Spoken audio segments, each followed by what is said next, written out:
Hi, and welcome to the next episode of Game Sammich. We are here with me, Lex Larson, Brad Leclerc, Kevin Medeiros, Ern Dalton, and Bart, let's see if I get this, Rogasevich. Yay! Yay! Good job. Yeah, like 30 seconds in and I haven't fucked it up yet. So now we have more news than I can possibly cover, so I'm not even going to touch it until we get to that point. But Brad's going to tell us a little bit about Hangouts Against Humanity, Puddle, Antichamber.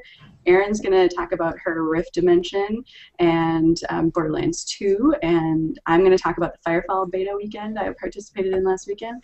Kevin's got some Path of Exile information. And Bart's got a whole pile of stuff, but getting back into Final Fantasy and Borderlands and on and on and on. So I'm going to hand it off to Brad to tell us your news. Okay, so basically the only real kind of newsy thing that I've got this time around is some drama related to the new game Proteus, I guess is how you pronounce it. And basically the drama is people are saying that it's not a game, but it's up on Steam, and people are like ranting about it that it's like crazy good and everyone needs to play it. It's like one of those kind of artsy, weird things that there's not really any goals. It's more like about experiencing the world and exploring and stuff. So there's not an ending, and people are just complaining that it shouldn't be called a game, and it's an anti-game, and there's a whole thing like Twitter, an account sprouted up, the Fun Police, I think it is. What's an anti-game? Isn't that just work? Yes. Isn't it real life? It's just like a game that doesn't have the sort of traditional elements that you would normally refer to as a game. Like, it doesn't have an ending, it doesn't have goals, there's really no gameplay other than walking around. It's more like just like a 3D world, basically, that you're just experiencing. And it just spreaded up a very interesting conversation about what exactly a game is, especially now that games are getting into a lot of weird areas like 30 Flights of Lovin' and stuff. It's just really not what you would normally call a game. And I thought that was very, very interesting because I actually got really confused with Proteus when I played it, and I don't know what the hell's going on. So our chat, people want you to know it's Proteus. Proteus. So there you go, Corleth. I got your back. Got your back. So it's an ungame. Yeah, it actually is Proteus. There's no I or anything, so you fools can. Bam! E and a U together make Eos. Yeah. We're just going by what you put in the document. L2 English. It is. That's what it is. Okay, so anyway, so the only other thing, I guess, is that we're on iTunes now. Yay! After much bullshit that is involved with that.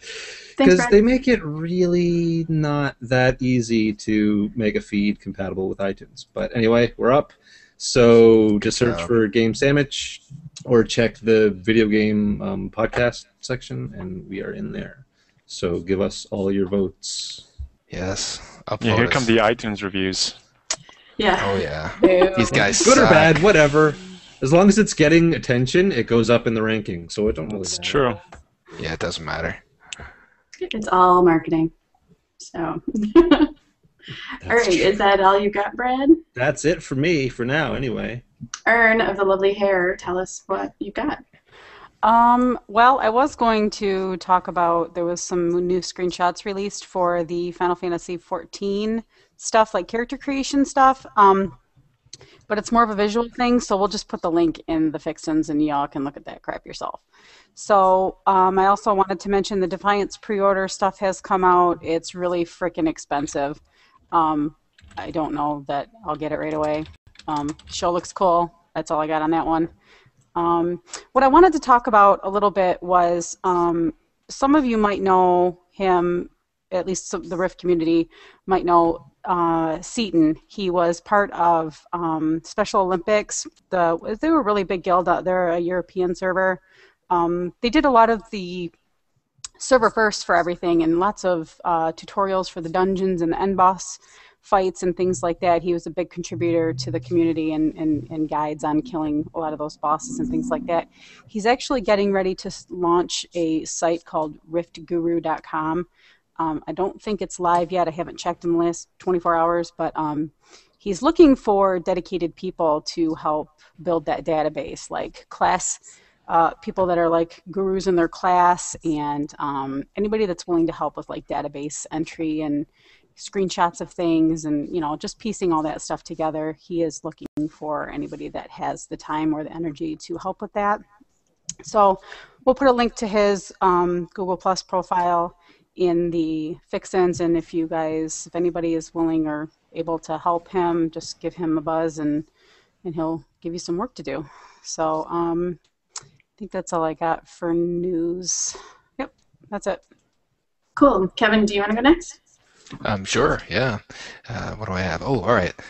Guild Wars 2 just launched a massive update. It's like 6 gig for a living story, which is basically they're tweaking out the storylines and introducing new characters that will affect the actual world as a whole, which I find pretty cool. So they're pumping in massive amounts of content to keep everybody happy. I honestly haven't logged in about a month, but this makes me want to log in again and see kind of what's going on. It's more than just a holiday event like Christmas or their Halloween events.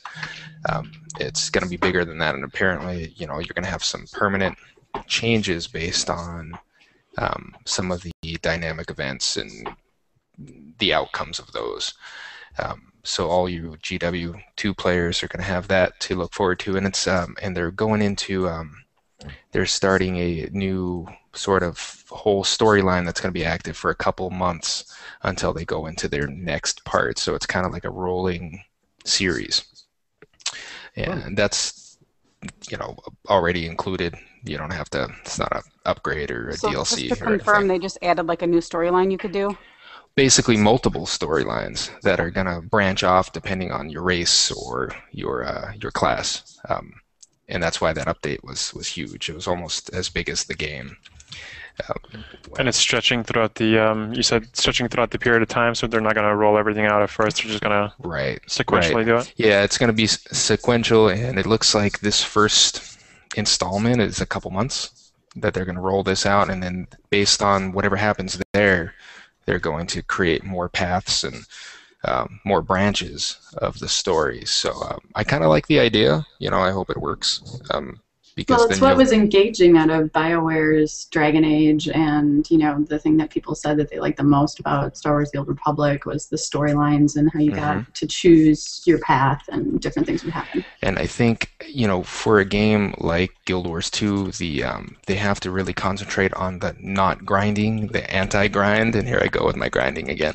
But Don't be grinding. That was last week, man. No ass grinding, the anti-grinding. Because I found that it was a very enjoyable game to get up to level 60 with, unlike some of the other games where you end up grinding a whole lot more. The storyline is really important. Anyway, enough of that.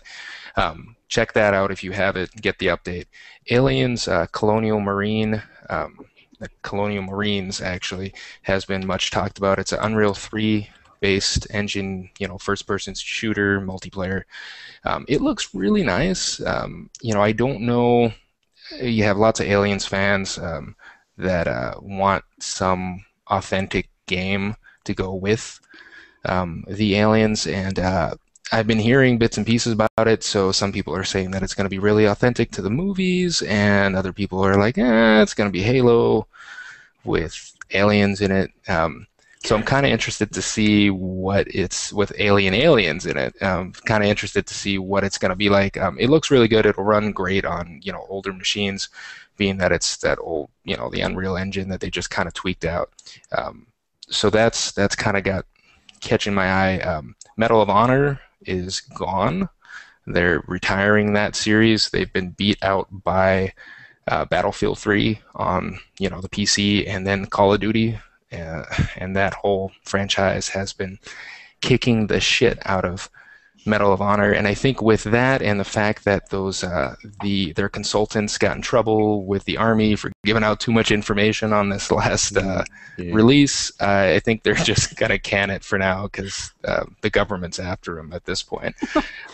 So that's makes marketing tricky when the government is right. You don't want to jeopardize actual operations. Exactly. In the so global theater of war that we're engaged in. Yeah. Right.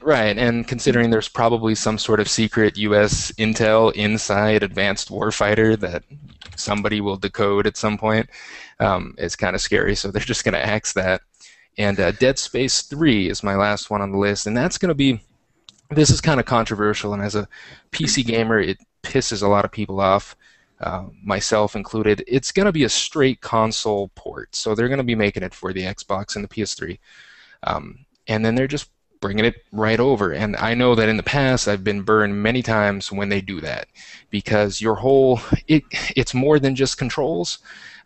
It's point of view, field of view. I mean, everything gets affected when you go from a console to a PC, and people are worried because the other two weren't console ports. As far as I know, they were definitely PC centric.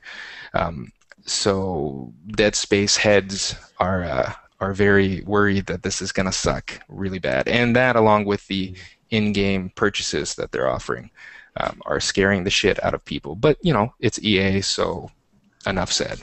What do you have to say about that, Bart? Because I know you're up a Dead Space ass right now. So yeah, a friend and I have it pre-ordered, and the first thing that pops into my mind is, first complaint is probably going to be textures right off the bat. That's going to be the thing that people are going to notice first, because PC, I want to see all the pretty stuff that I can't see on the console. So that's going to be the first thing to go, I think. And then right after that is going to be what Kevin said. Oh my God, where's VSync? Oh my God, where's field of view? Oh my God, where's this? Oh my God, where's that? And I know that it's EA, and I know that their stance is pretty hardcore right now for this. Like, oh my God, we're not going to budge. Et cetera, et cetera. But I think with enough complaint, they're just going to have to do what every developer ends up doing: give it a little bit more support than they normally do. We're starting off, my friend and I are starting off day one, so we're going to be right in the boat of saying, oh my God, why is this a PC port?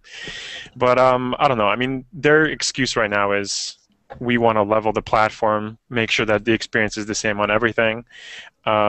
When I think of textures and controls and being able to enable things like VSync, I don't think that's a disadvantage or advantage to anybody. I think it's just your platform. You're tweaking your platform. Not everything's the same. It's not a console. You can't. You don't make games the same way. I don't think you make games the same way that you make them for a console, and that's why PC's always been what it is. So. Yeah, and that's the complaint in general. Even the Call of Duty series it was basically a port from the console.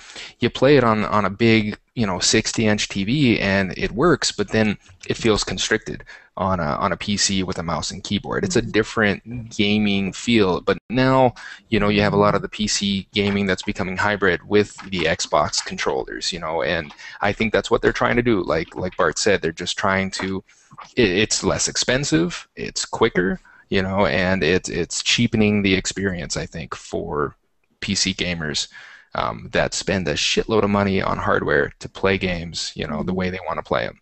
So if you spend $70 on a game and you have a $300 video card, I do not want to play an Xbox game. Right. Period. I mean, it makes perfect sense. You buy that console for that amount of money, right? And then on top of that, you'll get a release. Especially your comparison to the Xbox. So you get a first-gen Xbox game that runs a certain way on an Xbox, and then you get a last, very, very end of the generation Xbox game that is tremendously different. Your computer might have gone through a whole generation where you had to upgrade your video card for this. So you've now gone through one or two upgrades in the middle where you're technically using the same console. They're just squeezing more juice out of it. So. Yeah, I think, without sounding a little bit too pompous, but I think we deserve better, yeah. Definitely. And that's all I have. So, Bart, you're our guest. I'll let you go next with your news item. Bart's our logo man, by the way. Well, yeah, that's his news item. Don't steal his thunder. No, I mean, that is definitely the first thing that I wanted to mention is, you guys, I mean, everybody has seen it, you guys have seen it, but I wanted to talk a little bit more how it kind of came to be. So, I'll be happy to announce and let you guys know that it had its PC game roots. The sandwich design is essentially sort of modeled after, but not really exactly after the TF2 sandwich. TF2 is a huge PC game. Everybody loves Team Fortress 2, and the sandwich that the Heavy eats is such a iconic thing that when I found out that it's going to be called the game sandwich, well, immediately the sandwich popped in my head. So I had a couple things running through my mind. Thought about putting them on paper, but then what ended up happening is sketched this whole thing out at work, and then I, privy showed the sister sis the thing that I'm working on. She's like, "Oh my God, this is so great, and this is probably going to work out." It would be me. Yeah, and so I was immediately obsessed with it. I decided to go with it. It was just one of those things where I thought it was a good enough of an idea to really not pursue the others, which, doing any sort of logo, anything artist-like is not a great idea because you don't want to just say, "Oh my God, I'm just going to go with this one thing," and that's it. But, I mean, as you guys see, I think it worked out for the best to just one-shot this. So that's nice. I had a couple of different ideas about what to shove in there, but essentially it's kind of the important stuff. I don't know if you guys noticed there's a CD key in there. There's like a liability form in there. I mean, the that's map pretty is awesome. yeah. So I just try to the Yanket, Yeah. and then just so nobody gets sued, there's just, if you know what the CDs look like, you know what game it is that we're eating, but I won't say it on air just in case. Big man wants to go after somebody. Thanks for that. But in terms of other news, so I'm back into Final Fantasy XI for a little bit. This is a first MMO that I've been playing. That's actually how I met Aaron. And they're coming up on their first expansion since 2007, which is going to release in March 26th. Right now, it's tentative, but not really.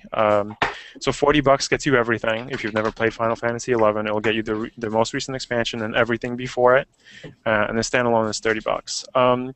Game is definitely not for everybody, but if you've ever played Final Fantasy XI and you've been kind of thinking, maybe, hey, I want to try going back to some MMO or whatever, it's tremendously different. It's a lot easier. It's a lot friendlier now. People are more welcoming. The community was always a big part of the game. As far as communities go, I think it was always the best of an MMO community that's been out there. It was a very tight-knit group, and so that's still there. People are still very much helpful. So that's happening in March. A couple of other things I had. There's a whole bunch of crazy stuff going on, like the Wii U stuff not doing too good for Nintendo. There's rumors of the president and the CEO stepping down, which is a huge thing. He's been in that chair for a very long time. They're making profit on the console, so they're not willing to price drop yet, even though it's not really meeting their expectations. So Nintendo is kind of doing the Nintendo don't thing, which we've been joking around kind of with other gamers and stuff. Thanks, Obama. Thanks, Obama. Yeah, there you go. Thanks, Obama. Yeah. Iwata says, "Thanks, Obama." And other bad news, and it's like I look at my notes and it's all bad news. Junction Point was closed. Stop it, Debbie Downer. I know. So Junction Point is closed. These are the guys that did Epic Mickey and Epic Mickey 2. Warren Spector issued a formal letter about it the same day when it closed. So the only reason why I really wanted to mention is just, it's another studio. So whether or not the game was good or whether or not the games were good, it just sucks that, people are out of jobs again. Jason Rubin, the person that took over THQ after Danny Bilson, basically confirms that mistakes, which UDraw was a huge culprit, are the reason why THQ closed. And I know that you guys sort of mentioned. I think Kevin mentioned it last week. THQ. Yeah, I think it was Brad. Yeah. Or Brad. I was a big fan of THQ. I despise Activision with every fiber of my being. EA close second, and THQ. I always thought that it was going to be like our savior almost. You know, Bilson always had these great ideas about lowering the prices, making sure that you're paying a little bit less up front, and then you're doing the DLC thing. And it just kind of sucks that it's when those news came through that the nail is totally in the coffin. It was almost surreal. It's THQ. Yeah. For all you Minecraft dorks, geeks, whatever, I know that Aaron's don't hate. Probably hasn't touched it in a while, but I know that we have a good amount out there. There's been a full-on recreation of the Game of Thrones King's Landing, which I've seen, and you guys can grab the link off the show notes, and it's unbelievable. I know that the creative mode is a little bit easier. You have all the blocks that you can use, whatever, but it's still a tremendous amount of work if you see how huge this thing is. Detailed it is. I'm gonna actually no. Let's do the negative one before we do the positive one. So this awful guy, this U.S. Senator Lamar Alexander, who is, by the way, backed by guns, claims that the games are worse than guns. But here's my gun. I'm going to shoot it at everybody. But games are worse. And this is on the exact same day where Leland Yee decided to apologize for his remarks, saying that gamers should shut up and they have no word in the argument and all this stuff. And the reason why I want to mention this is because I think it's kind of a shame that the industry is not firing back almost. I know that's the government. But no, I would agree. I mentioned something like that before about how gamers can be part of this conversation, because I think especially when you look at the all of the shooter games that have realistic gun models, they pay gun manufacturers for that information. So shooter games are supporting the gun industry. So let's talk about, hey, maybe we should go back to Unreal Tournament BFGs. Maybe we should have unrealistic weapons. I have no problem with that. If it means that we don't have to put money in it. I mean, because it's the same thing with, driving games and stuff like Forza and all of that. They pay the car manufacturers for all the information about the cockpit so they can make it real. Right. Maybe we don't need that.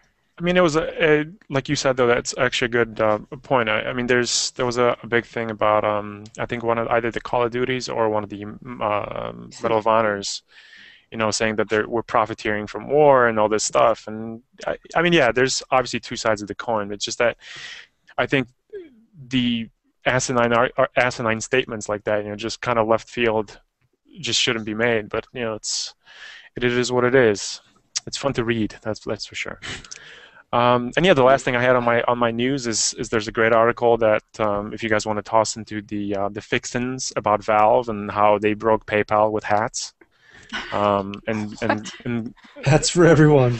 Yes, PayPal was broken because what ended up happening is one of their most contributing and highest paid person was clearing. That's Lex, the poster. there goes your picture. My picture fell down. It's really warm in my room, so it's like that's just like melting.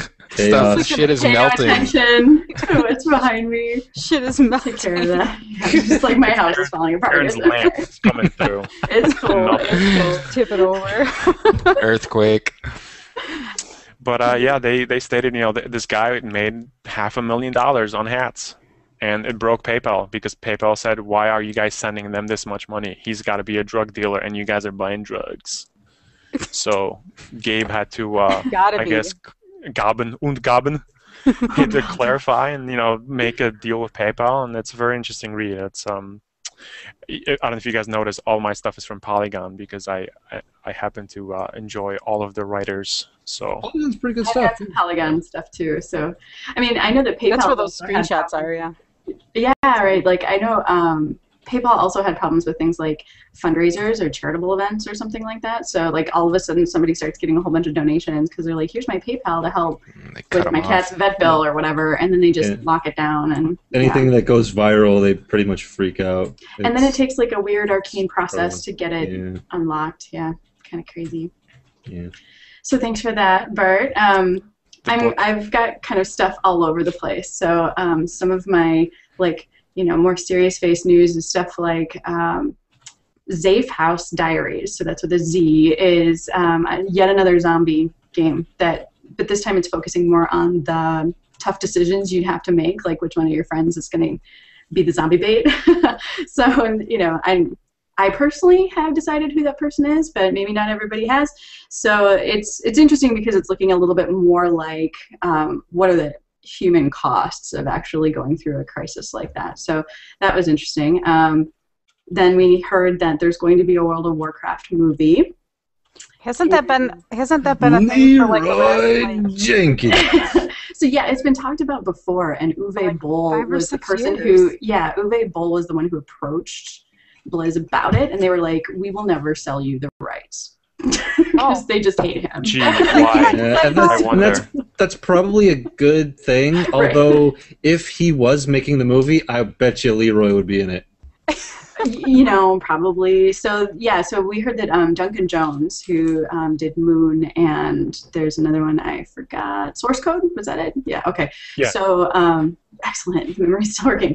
So Duncan Jones has been tapped to do it, and he's excited, and yada yada. So I guess we'll see what happens with that. I don't know, like, because video games made into movies, those adaptations have not been most awesome. So my expectations are low. I don't know. Here and there, yeah. Although, no, I don't know if not it was you... supposed to come out in 2009, and here we are. It's almost like World It's of like Diablo Warcraft. 3. Go team. Go team. No, but I guess the rumor is that Johnny Depp is interested. You know, okay. Yeah. All right. Weird. I'll wait to see what Take my happens money. with that. Yeah. So then, so some of the, like, you know, real breaking stuff is Mass Effect 3 is having a DLC, and so there was some images that got out that were, you know, a casino and like Krogan doing this big kind of Krogan smash thing. So there was just some cool images that came out about the DLC for Mass Effect 3. I found this Lifehacker article of this guy who built an entire command center for all of his network devices in his closet. So I'm just going to post that because it was really cool. I was like, what the heck? Yeah, I was looking at that. That was pretty neat. Yeah, it looks pretty good. I always admire those people who like totally clean up all the cords behind their desk and stuff. I'm like, I will never be that person. I think will it's never just do for the that. picture.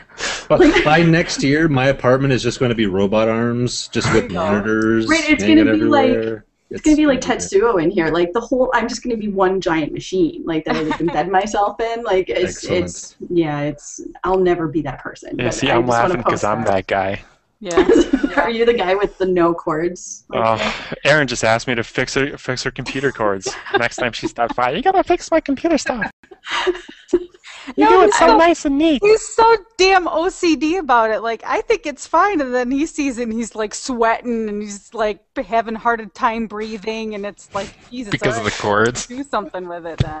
Like I want to make a Tumblr or a website of like all the horrible things. Like not all these pretty pictures of everybody who's got very neat desks. Like I just want to show you the total disaster that you can't see. You know, Lex, That is my See desk anything going on this right side here. of my monitor. Yeah, it's like, there's a fantastic That's subreddit for it. It's the clean part of my apartment right now. That Just doesn't do like an arm sweep, and if it's all over there, I don't care about it right now. like I adjust my camera so you can't see all just like the shit all over my desk. Like it's a disaster. I'm terrible. So yeah, so that was a thing that I'm gonna give you guys a thing. One of the things I thought was funny Uh-oh. Oh no, we lost Did we life. lose our... Oh, shit balls. in the news I was scrolling. Oh, did I die? Am I Really? gone? He died. Temporarily. He seemed to He be just resurrected. Okay, so I'm Zombie back. life. We respawned. Respawn. Dang. I was like, oh, DC, oh no. I'm like, avenge me. Hold on, I'll res you. You have to do the little dance. Sorry, anyway, like the next thing I was going to talk about was how a misclick led to like this holy crap enormous space battle in EVE Online, which I thought was really hilarious because I tried to play EVE Online and I just was like, this is so huge. Like, yes, I understand space is big, but you didn't really need to make it actual size. So I never really got into any of that. But yeah, like it looks like one guy just accidentally clicked and attacked another armada and caused an entire ginormous galactic battle that raged on and cost people a lot of fake money. So Yeah. that's a fun article to read. Oh yeah, I mean it's all fake money, right? Yeah, EVE Online is serious stuff, man. The people that are really invested in that are really they're invested. hardcore. And I think it's real money, to be honest. I think they actually You buy can those exchange ships You can with buy real stuff, real yeah. money. You can exchange it and pay for your subscription in the in-game currency. So like people Gotcha. are doing their entire experience based on I the thought currency some that of they're those, making in EVE. like the big ship, actually cost some real dough, apparently, to buy or whatnot. I have no idea. I was reading an article Well, about you either that. pay for it in dollars or time, right? Okay. So it's Yeah. like it Yeah, well, costs Well, maybe a whatever. shortcut. way. You might be buying the ISK or whatever that's called just to speed it up. I won't Right. I won't disclose how many IRL dollars I've spent on free games like Runes of Magic to get pink horses and fairy wings. It's All really the it's a lot like dollars. gambling, right? Take all my money. Yeah. It's a lot like gambling because you don't really notice the nickel and diming effect It of is. like, Well, oh, I'll that's- just that's buy. why it's Oh, microtransactions. $3 Right. here, $4 there. it totally works on human psychology. I mean, I think it's kind of a brilliant scheme. They're Yeah, doing it's- right. yeah, it's like it's working. So yeah, the only other little newsy bit I had was that Anita Sarkeesian, who's from Feminist Frequency, and she's working on a big project called Tropes versus Women that's about women's portrayal in video games, but she's got an awesome Tumblr up of screenshots of every damsel in distress in games like throughout time. It's fascinating. So I'll post a link to that. Duke Nukem one, I remember vividly because wow. Kevin's like budding sexuality. Oh, I was like 12 or something, and I ass saw grinding. that, and I was like, wow, Boobs. boobs, tassels, Ass grinding? ass grinding. And that's where it all began. Yeah. That explains So yeah, much. so that's all my news. So hey, so I'm gonna go like right down the list of faces here and ask Kevin what he's playing. Oh, okay. I haven't had much time to play anything, but I did get into Path of Exile, and I've been playing that for a little while, just as a ranger, and it's a good game. I mean, I think I brushed upon it the last time, but it's everything that you wanted Diablo to be without what I was telling Ern, without the blood test required to actually log the fuck in to the thing, and it runs well, it plays well, and it's really pretty. I mean, the textures seem nicer to me than what Blizzard put into D3. The gameplay is smooth for a beta.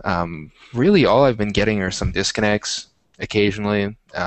No crashing, nothing too weird. So I'm thinking it's well on the way to kicking Diablo's ass. I think they can dethrone him. Plus, it only took a very short amount of time as opposed to D3, which took God knows how long. It was supposed to come out in 2008, and it did finally come out in 2012. And this was put together in a year, I think. So go play it if you haven't. The beta is free and open. The download's pretty quick. If you want to burn some time, that's the place to do it. I know a bunch of the G+ people, like Steven, are playing it, and he's really digging it. He's got like 3 or 4 characters on there. He's probably going to be like, I pronounced his name wrong, so I'm not even going to say his last name. But he knows who he is, and he's been telling me that he's really liking it too. You know who you are. Do you have to be Catherine. connected to do you have to be network enabled to play it? So Corlith in chat's asking if it can be played offline. I don't know. I'm always on, so it doesn't do any sort of, it might do some authentication or some server checking, actually. So you probably do need to be online. But I'll put that in the notes. I'll find out and put it in the notes. But that's all I've had time to play. Okay. Ern, what have you been playing? Well, I have done a compilation of, I touched up my Dimension in Rift this week. I kind of did a combination of my Dimension and watching all kinds of TV shows on my Xfinity account. So that's kind of what I did all week. But I added some new items, and I actually did a tour video of it because I don't know, I didn't know what to call it, so I named it Fern Gully. because it looks like a place where you would want to live if you were a fairy. You know, it's really glow in the dark. I watched your video. It's super glow in the dark, which is kind of awesome. Whimsical, and I got some like really like soothing like Tinkerbell shit in there, and I don't know. I'm very proud of it. I love it. It's got a bajillion and a half items in it. I'm almost to my cap, actually. So if I wanted to add anything else to it, I'd have to take all my Christmas decorations down, and who does that? So it's if you guys haven't seen it yet, it's on my Google Plus feed or my YouTube account. I just posted it this morning, so go check it out. We'll link to it in the fixins for it. Yeah, there you go. And then the other thing that I was kind of playing around with this week was the Defiance Beta. They did do like a stress test again, but they have these Arc Hunter codes that you can kind of gather from various bits and pieces of the interwebs, whether it be trailers or emails or any sort of correspondence that Trion's pumping out for the upcoming Defiance Beta. You can actually enter all these codes on your Trion account for your Defiance side of things, and it gets you inventory space and ups your different specs, like your Shooter McGavin accuracies and things like that. So Shooter McGavin. So it's pretty cool. If you guys haven't seen any of these codes floating around or anything like that, I want to say there's like a Google Docs floating around. I don't know if I'm allowed to say that or not, so I'll shut up. But anyhow, moving on. If there were codes, cue the lawyers in might 3, be findable in Google Docs. When I have my... You will not find them there. You will not find them there. I wake up tomorrow, my account's going to be banned. So, anyhow, the next thing that I was playing was Borderlands 2. I was playing it with Bart and our friend Jeff, and those motherfuckers make it really hard to play a video game because they are already like well versed in it, and they're like, "What the fuck? Can't you catch up? Where are you? Did you get lost? Oh my god!" And it's just like this whole like repetitive, like the annoying little sister that's like trying to tag along type of situation. So I was really trying to grasp like the whole concept of the game, and like the menus are still awkward to me because it's new to me, and it's like I just feel like I was like trying to play catch up like the whole time. I'm like, guys, wait up! Right. So I did put some more hours into it though, and it is a really fun game. And I think the best part of that game is like just kind of sticking around. Like you hop in a car and you just like run into stuff. So we had fun, and I think Brad, you hopped into our game for a little while the other day, and we were just kind of being jackasses. So, but yeah, it's fun. Yeah. I'll get further into it obviously as time goes by. But fun. I'll stop playing Little Sister soon. Hey Brad, what are you up to? I've been playing some like indie stuff. Like I played Puddle, which is it's actually pretty cool. You're basically playing liquid. So each level you're playing like either like water or liquid fertilizer or fruit juice, Isn't that like poop? weird liquid. Seriously? Isn't that poop? There's there's a level in which you are playing the decomposing liquids that came from urinating on a rat. What? There's some interesting things, but basically you're playing as the world. You're tilting the world like from side to side and trying to get whatever this liquid is that you're playing in the level to the end of the level. And each of the liquids react differently to certain things. Like water will start evaporating if it gets too close to heat for a while, and things like that. Fertilizer. Is this a mobile game? Plants. It's not. It's on. Well, I don't know all the platforms that it's on. It's on PC. I got it on Steam. Okay. But it's neat, and it's pretty cheap. I think it was like $10 or something. It wasn't bad, so it was fun. The other one that I was playing that is really fun is Antichamber, and I love it because it gives me an excuse to say non-Euclidean. Because it uses non-Euclidean geometry, so you're like going around a corner, and if you turn around and go back the way you came, you may not end up where you started, and things like that. It's really interesting. It's a puzzle game, so you're basically running around sort of Portal style. You have a gun, but it doesn't actually shoot. It like collects little things and shoots them out. It's weird, but it's very confusing, but it's good. It's really fun, and I have no idea what the hell I'm doing when I'm playing it, but it is really really fun. It adds But a those whole are never sometimes have the any best idea. games. When you don't know what you're doing, it adds a whole new texture to the game, right? Yeah, I mean, it takes a while to kind of get the feel of like how to get around, even because the geometry isn't exactly normal. But it's good and it's consistent. Like it's not like you end up random places or whatever. It actually matches up. Like once you figure out how to get to a certain area, you can always get back there following the same patterns and things. Like it does start to make more and more sense as you understand how the world is actually constructed, but it just doesn't behave in the way that you would normally expect a world to behave, so it adds an interesting layer to the puzzle solving, which I like. And the other thing, as I've been playing that's just free, it's just an app that somebody built for Google Hangouts that lets you play Cards Against Humanity, but in a Hangout, so they're calling it Hangouts Against Humanity. And if you haven't heard of that game, it's billed as a game for horrible people, is sort of the subtitle of it, because the idea is that it's just horribly offensive, but in hilarious ways. So you kind of have to be in a frame of mind where you're not going to be offended by the game, and you're just going to have fun and silly and understand So that if you it's going watch to be the absurd. show, you'll fit in. I think Right, you'll be okay. There's a nice Venn diagram overlap. Exactly. there. Yeah. If you People get would along enjoy with that. any of the people on this panel, you will probably have fun playing the game. But if you're going to be offended by basically Anything anything, we've already you're said. probably going to want to avoid it because it is very, very offensive. So But how it's does hilarious. it actually work? Do you have to like hold your card up to your camera, or No. It's completely made an built into app. the Hangout, so it's Oh, completely okay. digital. You have Cool. like cards that display on the screen. It displays everything. You don't need anything to play the Hangout version at all. Nice. that's cool?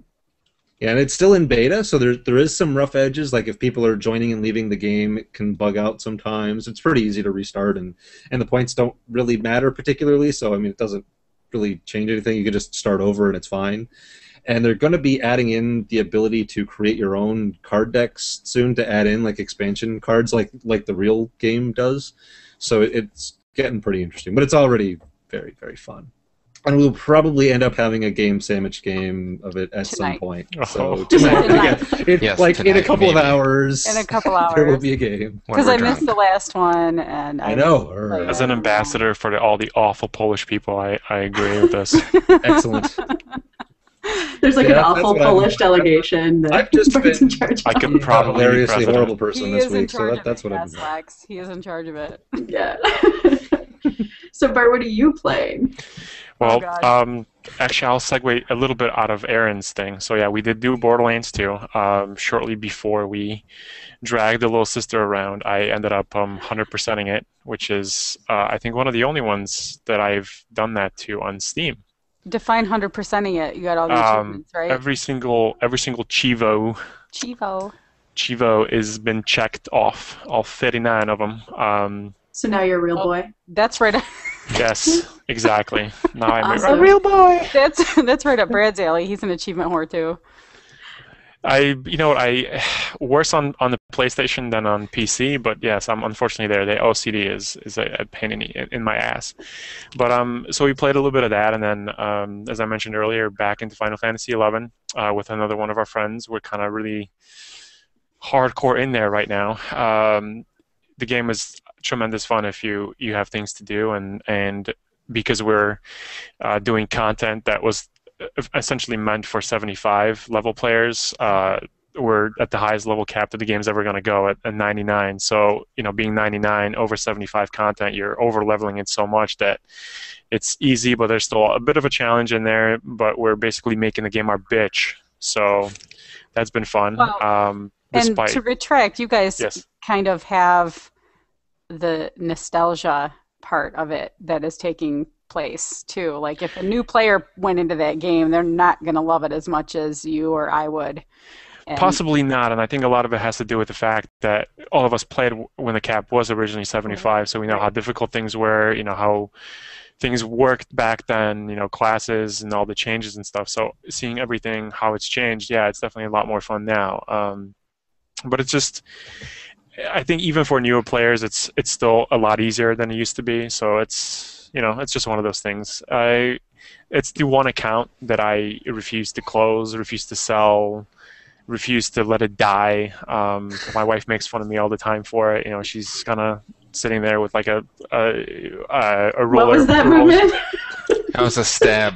No, actually, Save for the card game. Stab or slam. I don't care whichever one. I know She's that not one there very It's well. like my wife's When I play behind me, and I'm Final like, Fantasy. what? Well, Excellent.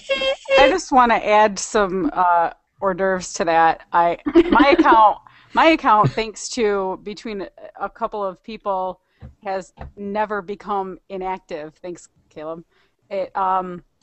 So I essentially stay up to date with all of the content and the leveling and the gear, and I don't even have to log in. It's fantastic. Like Your power there's a levelers couple, doing yeah, it for there's you. a couple of them that like triple box, and I'm like, Yes. sure, go right ahead. It's Stay oddly up to enough, date. it's become very popular to have at least two characters on one computer, and just all tab between the two windows and just go nuts. And it just so happens that I'm terrible at it. So Yeah, the I other agree. friend that I play with, he's forced to triple box.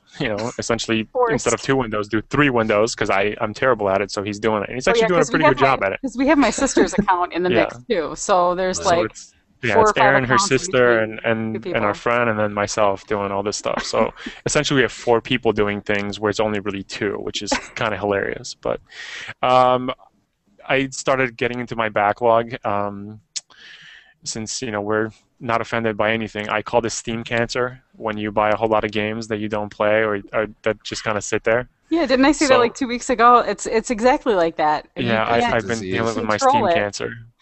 And so a little bit of darkness too. It's a kind of a first-person shooter with some interesting mechanics in there. There's a bit of like light in the dark thing. You have to stay in the dark.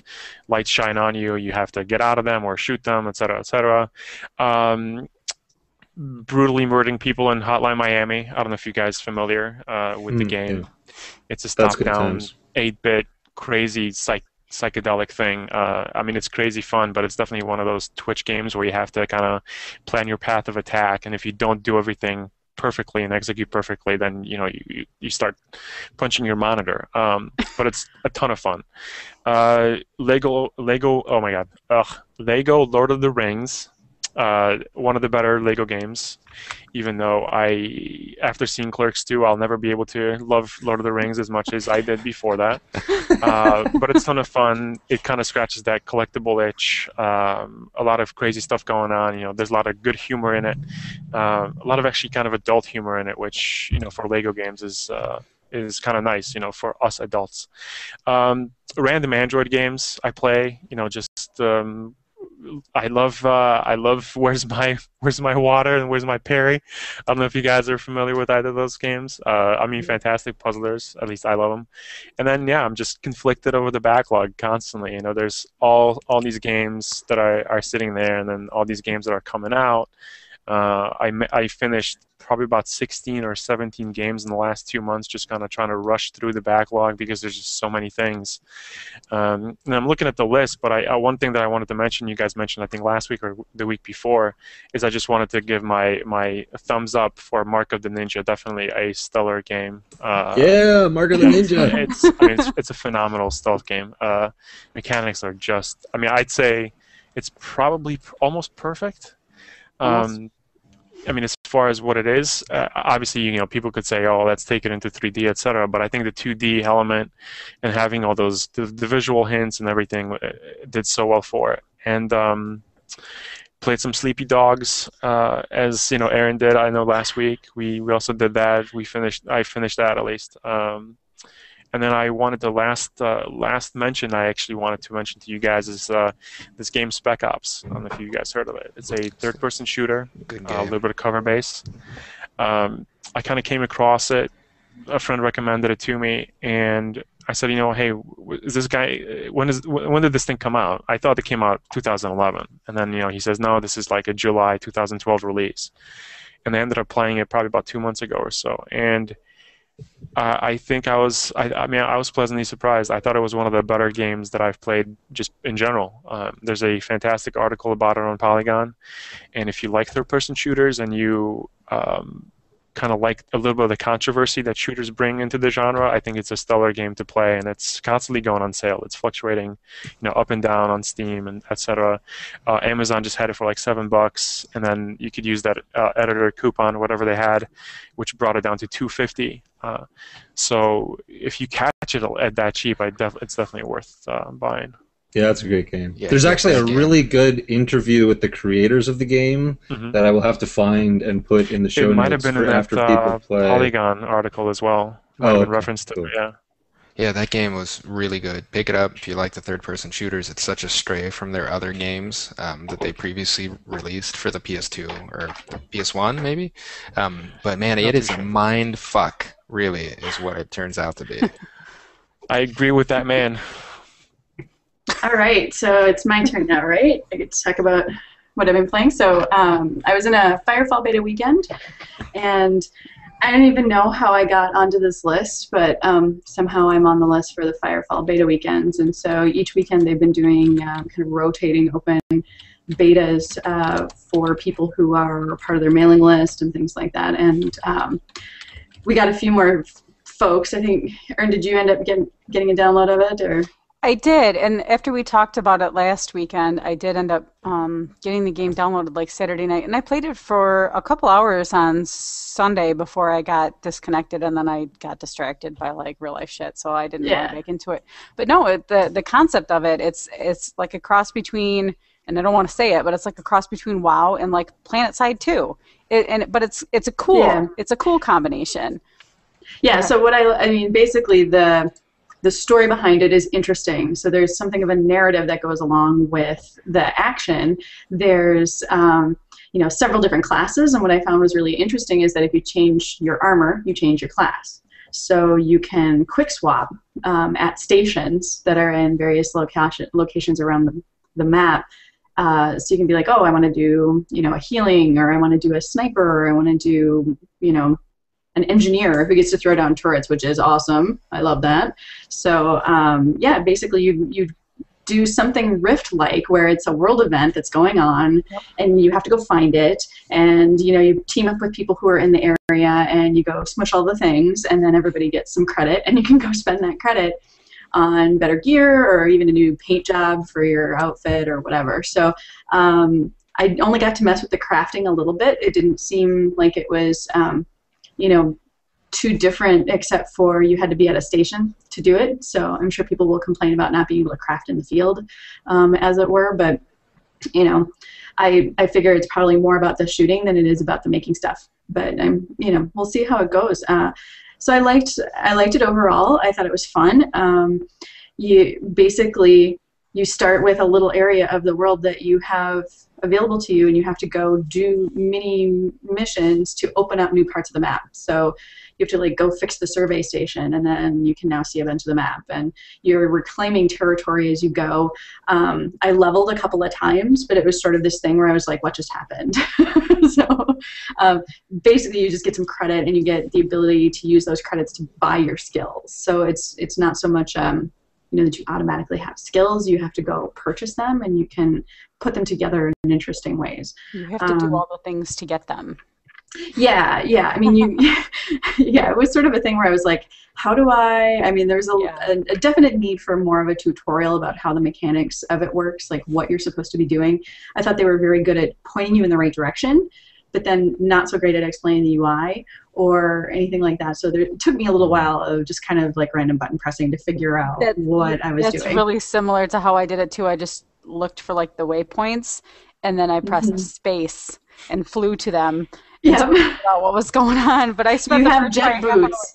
I spent probably the first half hour just like jumping around and flying all over the place. I am like the most nuanced jet boot user now, because like I would use it to evade things. Something would attack me that I couldn't see. I would just boost away, and then I had to learn how to land. That was fun. Like I totally smushed myself, so I just like bear bombed this like camp, because I was like, what? It was terrible. So so overall I think it's a fun game. It has a lot of potential. It needs a little bit of tweaking on the tutorial side of like basically the learning curve, but I overall liked it quite a bit. And then last week I talked about how I'd totally forgotten about Journey. So I bought the That Game Company compilation. So it's Journey, Flow, Flower, and then 3 games from their 24-hour game jam challenge. And so I tried playing Flower, which was actually really fun. It's beautiful and intuitive, and you use your PS3 controller accelerometers to point in different directions, and you are basically just a cloud of flower petals, and you're making the world more beautiful. So I love it. Yeah, it's fantastic. I love it. So it's got a little bit of that Okami feel to it, and that you go like drive away the darkness and make the little tree bloom, and yeah, so it's all. It's just like my dimension. Did you get to Journey yet, though, or not yet? I haven't started Journey yet because I feel like it's going to be one of those things that I start and then I just play all the way through until it's done. So, Probably.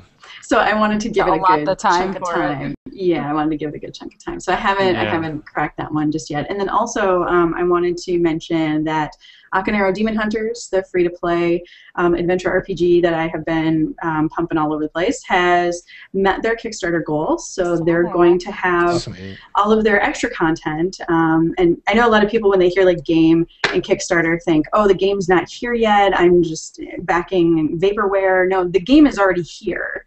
The Kickstarter is for extra cool shit. So now we're going to get that stuff. So that's kind of cool. And then I look forward to getting my artwork and stuff like that from my rewards. So that was good. And then thank anybody who helped back the Kickstarter. Thanks, you guys. Yeah, so I think that's pretty much all I had for gameplay stuff. And Bart, you had promo stuff you wanted to talk about, or do you want to just like gloss it and we'll mention it in the fixins? There's a few things that are, I think, worth kind of quickly mentioning on air. There's a $10 Amazon promo for all the Microsoft indie games, which does include Mark of the Ninja, and then it has what is it, insanely twisted Shadow Planet and Toy Soldiers, Iron Brigade. So it's $10. The editor coupon doesn't work anymore because that was only until the 31st of the last month, but I still think that it's worth the $10. And since we talked a little bit of PlayStation, the PlayStation Plus has a promo until March 4th, and you get 15 months for the price of 12. That is $50 for that whole thing. I don't know, Lex, if you have PS Plus, since you have a PlayStation. I think I just got a little PS Plus like thing in my Journey card, so I'll go check it out. It is definitely worth it. They give away a ton of free stuff. There's free games all the time. Like if you are relatively regular on your PlayStation, I think it's absolutely worth the $50. They give out a lot more than $50 worth of content. Unlike the Xbox, which gives you. Unlike the Xbox, there's actually been an article about it recently about how PlayStation Plus is really the one thing that Sony did really well, and even though the infrastructure might not be there, etc., supposedly of Xbox Live. It has definitely beaten them out. Of course, that's an opinion from the journalist, et cetera, and everybody's going to have their own different opinion. But I think it's definitely a lot more worth than Xbox Live, especially when they lock things like Netflix on Live, which is just ridiculous. My Xbox has totally turned into a Netflix box. So yeah, but you have to pay for gold to be able to do it. So exactly. Yeah, and the last couple things that I had in there, you can toss those into fixins. It's just 2 sites that I check. Reddit is actually very good about people posting new deals on there, so you don't have to kind of go all over the place. You don't have to go from site to site. They tend to just kind of throw everything. Like Deals Woot, except for video games. Yeah, sort of. But they'll toss all the GMG stuff in there. If GameFly's got a sale, and Reddit is the collective. So there's. All that stuff is going to show up on there, so it's actually a very good link. I just keep it up at work. Don't tell my wife, even though she's going to watch this later. I love how Brad how much has money these her husband is thinking about paying. He's got these stories that are like, oh yeah, I was at work and I did this logo. Yeah, I was at work and I was looking at this thing. So, Okay. don't bark class. He needs more to do. My job, between dealing with like complaint handlers and pharmacists and all that stuff, I still have a little bit of time to do all this stuff. So lucky me. And luckily, I have the time to do all this stuff. So they're cool about it, which is nice. That sounds good.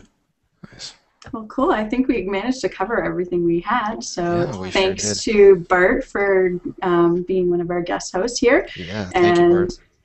On behalf of all the rest of us from Game Sammich, we're going to sign off. We'll see you later. See you later. Bye, guys. GameSandwich.com. Hit it. There'll be notes. See you next week. Website.